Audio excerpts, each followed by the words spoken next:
నా పేరు శేషరత్నం. గరుడ న్యూస్ కి స్వాగతం. ముందుగా ఈనాటి వార్తల ముఖ్యాంశాలు. ప్రభుత్వ బడుల్లో నాణ్యమైన విద్య ఆర్సీపురంలో బడి పిలుస్తోంది కార్యక్రమం ప్రారంభం. ప్రభుత్వ పాఠశాలల్లో విద్యార్థుల సంఖ్య పెంచడమే లక్ష్యం.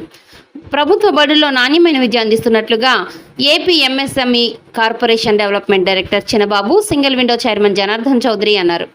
గురువారం స్థానిక కమ్మకండ్రిగ జిల్లా పరిషత్ ఉన్నత పాఠశాలలో బడి పిలుస్తుంది ఇంటింటికి ప్రచార రథాన్ని డిప్యూటీ డీఈఓ ఇందిరాదేవితో కలిసి వారు ప్రారంభించారు. ఈ సందర్భంగా సరస్వతీదేవి విగ్రహానికి పూలమాలలు వేసి ప్రత్యేక పూజలు చేశారు. నూతనంగా 1వ తరగతిలో అడ్మిషన్ పొందిన విద్యార్థులకు అక్షరాభ్యాసం చేయించారు. అనంతరం రామచంద్రాపురం కూడలి వరకు ర్యాలీ చేశారు. వారు మాట్లాడుతూ సర్కారు బడుల్లో విద్యార్థుల సంఖ్య పెంచడానికి రాష్ట్ర ప్రభుత్వం బడి పిలుస్తుంది కార్యక్రమాన్ని అమలు చేస్తున్నట్లుగా తెలియజేశారు. ప్రభుత్వ బడుల్లో అనుభవజ్ఞులైన టీచర్స్ నాణ్యమైన విద్యను అందిస్తున్నట్లుగా చెప్పారు. పేద మధ్యతరగతి ప్రజలు ప్రైవేట్ మోజులో పడి ఫీజులు కట్టలేక ఇబ్బంది పడుతున్నారని తెలియజేశారు. తల్లిదండ్రులు విజ్ఞతతో ఆలోచించి సర్కారు బడుల్లోనే తమ పిల్లలను చేర్పించాలని వారు అన్నారు. ఉపాధ్యాయులు ప్రభుత్వ బడుల్లో ఒత్తిడి లేని విద్యతో పాటు విద్యార్థుల సర్వతోముఖ అభివృద్ధికి కృషి చేస్తున్నట్లుగా వివరించారు. ఈ కార్యక్రమంలో సమగ్ర శిక్ష ఏఎంఓ చంద్రశేఖర్ నాయుడు, జీసీడీఓ పుష్ప, ఎంఈఓలు మార్కండేయ నాయుడు, జయవేలు, ప్రధానోపాధ్యాయులు, ఉపాధ్యాయులు, సిఆర్ఎంటీలు, అంగన్వాడీ టీచర్స్, ఎంఈఓ కార్యాలయం సిబ్బంది తదితరులు పాల్గొన్నారు. దీంట్లో మెయిన్గా మనకు ప్రైవేట్ స్కూల్లో అనవసరమైన డబ్బులతో పేద ప్రజలంతా కూడా అంత ఎక్కువ డబ్బులు ఉపయోగించుకొని ఖర్చు చేసి ప్రైవేట్ స్కూల్ మోజుతో అక్కడ చేర్పిస్తున్నారు. మీకు అసలు గవర్నమెంట్ స్కూల్లో ఎలా ఉంది, ఏం చేస్తున్నారు అనేది ఒక్కసారి మేము వివరిస్తాము. దయచేసి వినాల్సిందిగా కోరుతున్నాము. మనకు తల్లికి వందనంలో 15,000 ప్రతి బిడ్డకి 19వ తేదీ జూన్న మీ తల్లుల యొక్క అకౌంట్లో పడుతుంది. అదేవిధంగా ప్రతి బిడ్డకి మీరు గవర్నమెంట్ స్కూల్కి మీ బిడ్డను పంపిస్తే చాలు, వాళ్ళకి కావాల్సిన యూనిఫామ్స్ కానివ్వండి, షూస్ కానివ్వండి, బెల్ట్ కానివ్వండి, పాఠ్య పుస్తకాలు కానివ్వండి, అన్నీ కూడా ఉచితంగా గవర్నమెంట్ మనకు అందజేస్తూ ఉంది. అదేవిధంగా మీ పిల్లలకి మంచి పోషకాహారమైన సన్న బియ్యంతో భోజనం అనేది పెట్టడం జరుగుతూ ఉంది. మీరు దయచేసి మీ పిల్లలందరినీ కూడా గవర్నమెంట్ స్కూల్లో పంపించవలసిందిగా కోరుతున్నాము. గవర్నమెంట్ స్కూల్లో పిల్లలకి వాళ్ళ యొక్క ప్రవర్తన మీరు గమనించగలుగుతారు. అదేవిధంగా ముఖ్యంగా మనం ప్రైవేట్ స్కూల్కి పంపిస్తున్నామంటే ఇంగ్లీష్ మీడియం కోసము. ఆ ఇంగ్లీష్ మీడియమే మన గవర్నమెంట్ స్కూల్లో ఉంది కాబట్టి మీరు దయచేసి ప్రతి బిడ్డని గవర్నమెంట్ స్కూల్లో చేర్చవలసిందిగా కోరుతున్నాం. మరి విద్యాధికారుల నేతృత్వంలో ఈరోజు జిల్లాపై ఉన్నత పాఠశాల సమగ్ర వేదికగా ఈరోజు అక్షరాభ్యాస ముఖ్య అతిథిగా విచ్చేసినటువంటి మన డిప్యూటీ డిఈఓ ఇందిరాదేవి గారికి, అదేవిధంగా అన్ని పాఠశాలల నుంచి వచ్చినటువంటి ప్రధానోపాధ్యాయులకి, ఉపాధ్యాయ బృందానికి, ప్రతి ఒక్కరికి పేరు పేరున, అదేవిధంగా పత్రికా సోదరులకి అందరికీ పేరు పేరున నా నమస్కారాలు తెలియజేస్తున్నాను. పిల్లలకి నా ఆశీస్సులు, పిల్లల తల్లిదండ్రులకు కూడా నమస్కారాలు తెలియజేస్తున్నాను. మన కూటమి ప్రభుత్వం వచ్చిన తర్వాత అంతకు ముందున్న ప్రభుత్వంలో నిర్వీర్యమైనటువంటి పాఠశాల వ్యవస్థని ఘాటిలో పెట్టి చక్కగా మీకు అందరికీ, ఉపాధ్యాయులకి అందరికీ బాగా తెలిసింది, తల్లిదండ్రులకు తెలిసింది. ముందు ఏ విధంగా ఉంది, ఇప్పుడు ఏ విధంగా ఉంది. తల్లికి వందనం అయితేవి అప్పుడు ఎవరో ఒకరికి ఇస్తే కొందరికి వచ్చి రాకుండా ఉండేది. ఇప్పుడు ఇంట్లో ఎంతమంది పిల్లలు ఉంటే అందరికీ అదే విధంగా మధ్యాహ్నం భోజనం, డొక్కా సీతమ్మ మధ్యాహ్నం భోజనం అనేది ఏ విధంగా క్వాలిటీ ఉండేది, ఇవన్నీ చూస్తున్నాం. కార్పొరేట్ స్కూళ్ళ కన్నా మన గవర్నమెంట్ స్కూల్ ఇప్పుడు ఉండే పరిస్థితుల్లో లోకేష్ బాబు గారు ప్రత్యేక శ్రద్ధ వహించి దీనిపైన బాగా డెవలప్ చేస్తూ, కాబట్టి మనం అందరం కూడా తల్లిదండ్రులను మోటివేట్ చేసి మనకి ఇక్కడ గవర్నమెంట్ స్కూల్లో చదివిన పిల్లలకి ఎటువంటి బెనిఫిట్స్ వస్తాయి, నెక్స్ట్ హైయర్ స్టడీస్ పోయినప్పుడు కూడా దీనికి అనేది కొంత కోటా అనేది ఐఐటీలో కానీ ఎక్కడైనా కానీ దీనికంటే ఒక కోటా అనేది ఉంటుంది. నాకు తెలిసినంత వరకు అది మీకు బాగా తెలిసి ఉంటుంది. అవన్నీ కూడా మన తల్లిదండ్రులకు ఉపయోగించి నెక్స్ట్ అకాడమిక్ ఇయర్లో ఇప్పుడు కార్పొరేట్ స్కూల్ అంటే వేల సంఖ్యలో ఉంటారు, మన ప్రభుత్వ పాఠశాలలో అయితే 100లో కూడా ఉండడం లేదు.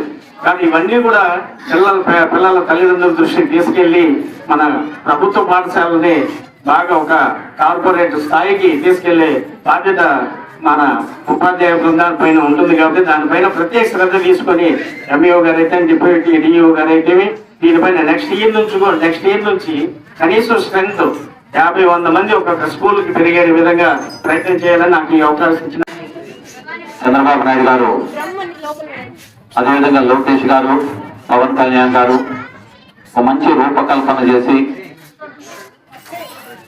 ప్రభుత్వ పాఠశాలలో చదివితే ఉపయోగాలు ఏమి, అదేవిధంగా ప్రైవేట్ పాఠశాలలో చదివితే ఏ విధంగా ఉంటుంది విద్య, మన బడి పిలుస్తుందనే ఉన్నతమైన కార్యక్రమాన్ని ఈ రోజు ప్రవేశపెట్టేదానికి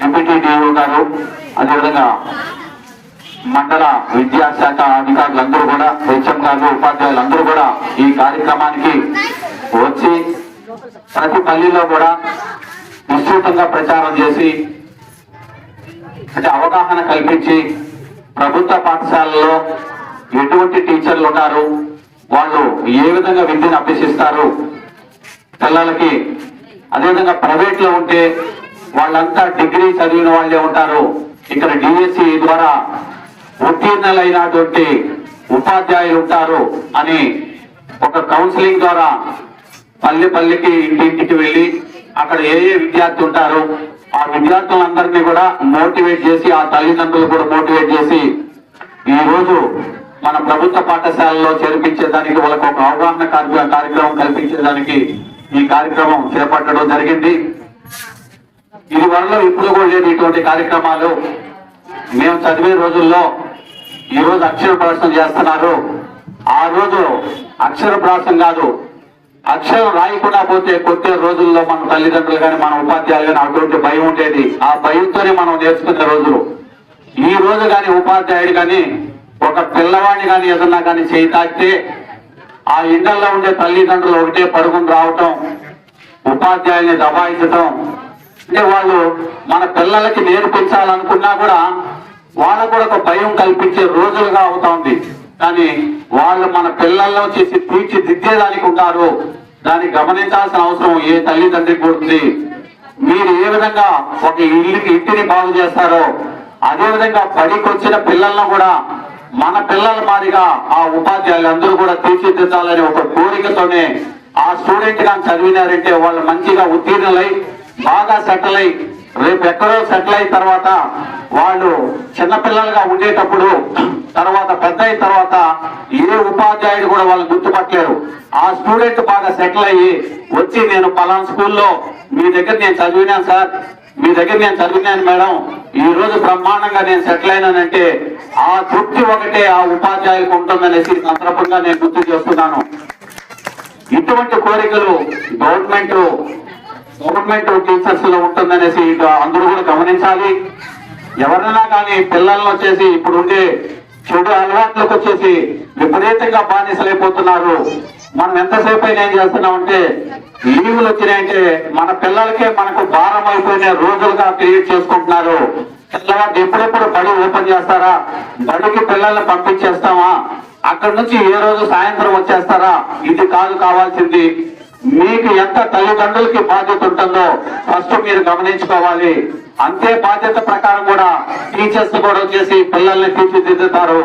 ఇటువంటి అన్నింటినీ కూడా మీరు ఏ విధంగా మన పిల్లవాడు వచ్చేసి రాత్రులప్పుడు వచ్చేసి ఏ విధంగా మన ఇంటికి సక్రమంగా వస్తున్నాడా, ఏ పిల్లలతో వచ్చేసి తిరుగుతున్నాడా, ప్రతి తల్లి తండ్రి కూడా గమనించుకోవాల్సిన అవసరం ఎంతైనా ఉంది. నాకు నా 2 పిల్లలు ఉన్నారు, వాళ్ళు ఎంత లేటుగా వచ్చినా కూడా నేను ఎప్పుడు వాళ్ళని మందలించను. కానీ గేట్ తలుపు ప్రతిరోజు నేనే ఓపెన్ చేస్తాను, ఏమరా లేట్ అయిందనేసి.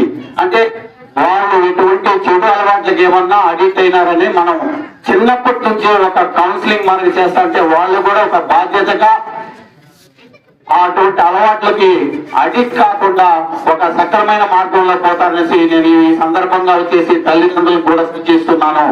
అదేవిధంగా కూడా టీచర్స్ కూడా కొంతమందికి ఏం చేస్తున్నా అంటే ఏదో ఒక విధంగా కొన్ని స్కూల్లో నేను చూస్తున్నాను, కొంతమంది ఉపాధ్యాయులు ఏం చేస్తున్నారంటే ఏదో ఒక సాకు చెప్పేసి వెళ్ళిపోవడం జరుగుతుంది. అటువంటి అలవాట్లు కూడా లేకుండా కొంత అంటే అందరూ కాదు, ఏదో ఒక పర్సెంట్ ఎక్కడో దగ్గర నేను చూస్తా ఉంటాను కాబట్టి చెప్తున్నాను. అటువంటి వాళ్ళకి వచ్చేసి ఫస్ట్ మీకు ఇచ్చిన టైం ప్రకారం వచ్చేసి మీ స్కూళ్ళకి వచ్చేసి టైం అయిపోయిన తర్వాత వచ్చేసి మీరు ఎక్కడికి వెళ్ళిపోయినా కూడా ఆ గ్రామంలో ఉండే వాళ్ళు కూడా ఎవరు కూడా పట్టించుకోరు.